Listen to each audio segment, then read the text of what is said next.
هونەر و هونەرمەندان لە بڵاوکردنەوەی ڤیددیو کلیپەکانیاندا هەمیشە هەوڵەیەن کە شێوازی بڵاوکردنەوەکانیان بە شێوازێک بێت کە بتوانن بە زووی بچنە ناو خەڵکەوە و کلیپەکان بێتە جێگای باس و خواس و وەک جێگیرێکی باشی لێ کۆبکەنەوە. ئیدریس قادری یەکێکە لە هونەرمەندەکانی ڕۆژهەڵاتی کوردستانەوە لە ئێستا نوێترین بەرهەمی خۆی بە ناوی باخی ئەوین بڵاو کردوتەوە. ئەم ڤیددیو کلیپەی ئەو هەر لە ڕۆژهەڵاتی کوردستان وێنەی گیراوە و دروستکردنی ڤیددیو کلیپانەش بە ئامانجیەوە کە خزمەت بە میوزیک و ئاواز و گۆرانی کوردی بکرێت و لە دەمی وزاری خۆیەوە پێشکەش بە پرۆگرامی کورسات مەگەزینی کردو و ئێمەش لا پرۆگرامەکە بڵاویەکەین و پێشکەشیەوەیەکەین.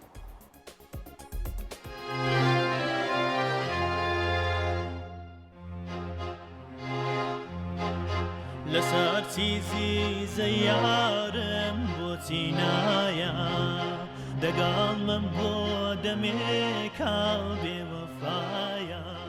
گۆرانی باخی ئەوین بەرهەمێکی نوێی گۆرانی بێژ ئیدریس قادریە و با شێوەی میوزیک ڤیددیۆ بڵاوکرێتەوە. بەرهەمەکە پێشکەشی کورسات مەگەزین کراوە و لە شاری مەهاباد لە ڕۆژهەڵاتی کوردستان بەرەماتوە.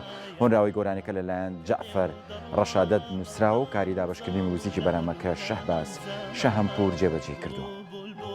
هەموو دێنە سەمایە هەناسەی ساردی سینەی پڕنەژانم وەکو هەوری بەهاران دێنە